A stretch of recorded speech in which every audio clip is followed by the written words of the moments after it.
আজ পলিটিক্সের শুরুতেই একটা কথা বলতে চাই। বাঙালি হিসেবে আমাদের কিন্তু এবার ভেবে দেখার সময় হয়েছে। এতদিন চলছিল বাঙালি গ্রেপ্তার, হেনস্থা আর মার, কিন্তু এবার মৃত্যুর ঘটনাও ঘটল। ভিন রাজ্যে, বলা ভালো বিজেপি শাসিত রাজ্যে কাজ করতে গিয়ে এবার মৃত্যু হলো এক বাঙালি পরিযায়ী শ্রমিকের। অস্বাভাবিক মৃত্যু বলে দাবি করেছে মৃতের পরিবার। বিন্নাগুড়ি গ্রাম পঞ্চায়েতের আমবাড়ি ফালাকাটা গোকুল ভিটা গ্রামের বাসিন্দা দীপু দাস পুনেতে শ্রমিকের কাজ করতেন দীপু। এদিকে ভিন রাজ্যে পরিযায়ী শ্রমিকের হেনস্থানে মুখ্যমন্ত্রী মমতা বন্দ্যোপাধ্যায়ের পাশে দাঁড়ালেন অমর্ত্য সেন। সংসার চালাতে ভিন রাজ্যে পাড়ি দিয়েছিল জলপাইগুড়ির বিন্নাগুড়ি গ্রাম পঞ্চায়েতের দীপু দাস। কাজের সূত্রে রাজ্য থেকে রাজ্য ঘুরে অবশেষে তার ঠাঁই হয়েছিল পুনেতে। সেখানে সে শ্রমিকের কাজ করত। আচমকা বিন্নাগুড়ির বাড়িতে মারা যান দীপু দাসের মা। ঠিকাদার মারফত খবর যায় পুনেতে। এরপর মঙ্গলবার রাতে খবর আসে দীপু পুনেতে মারা গেছেন। এখন ওরা আমাদেরকে ফটো পাঠিয়েছে।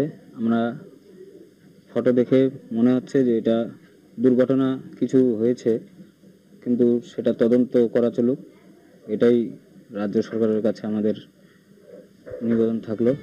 কাজ করতে গিয়ে ছাদ থেকে পড়ে গিয়েছিল দীপু, আর সেই কারণে মৃত্যু হয় তার। এদিকে পুনে থেকে আসা ছবিতে দেখা যায় দীপুর গলায় ধারালো অস্ত্রের কোপ। ছাদ থেকে পড়ে যার মৃত্যু হয়েছে, তার গলায় ধারালো অস্ত্রের দাগ কিসের?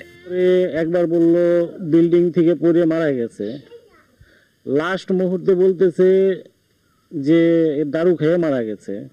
এরকম এদের কাছে বলছে, এরা আমাকে তাই বলল। তো ঘটনাটা স্বাভাবিক বলে একেবারে মনে হচ্ছে না। আর্থিক অবস্থা ভালো নয়, তাই ভিন রাজ্য থেকে দীপু দাসের দেহ আনতে সমস্যায় পড়ে তার পরিবার। রাজ্য সরকারের কাছে সাহায্য প্রার্থনা করেন তারা। আঘাত কিছু আছে, এবং আমার যেটা সন্দেহ হয়, আঘাত বিদেশে, এখন বিদেশে যেগুলো হচ্ছে বাংলা ভাষী, যারা বাংলা কথায় বলে তাদের উপর আঘাত করে। এটাও সন্দেহ হতে পারে, হয়তো নিশ্চয়ই সেখানে বোম্বেতে বাংলায় কথা বলেছিল। বাংলা কথা বলার জন্য যারা আছে তারা নিশ্চয়ই আঘাত করেছে, আঘাতে মারা গেছে। ভিন রাজ্যে বাঙালি পরিযায়ী শ্রমিকদের হেনস্থার ঘটনায় সরগরম বাংলার রাজনীতি। সেই আবহে বাঙালি শ্রমিকের অস্বাভাবিক মৃত্যুর ছবি সামনে এলো। এদিকে বাংলা ভাষাভাষীর মানুষকে হেনস্থার ঘটনায় মুখ্যমন্ত্রী মমতা বন্দ্যোপাধ্যায়ের পাশে দাঁড়ালেন নোবেল জয়ী অর্থনীতিবিদ অমর্ত্য সেন।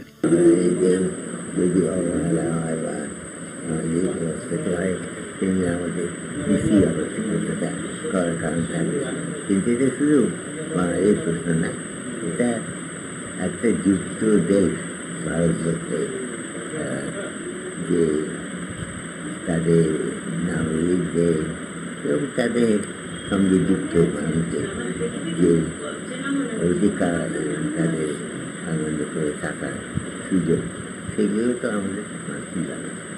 দীপুর মৃত্যুর কারণ সঠিক বলে মনে করছে না তার পরিবার, তাই সঠিক তদন্তের দাবি জানাচ্ছেন তারা। কলকাতা টিভি।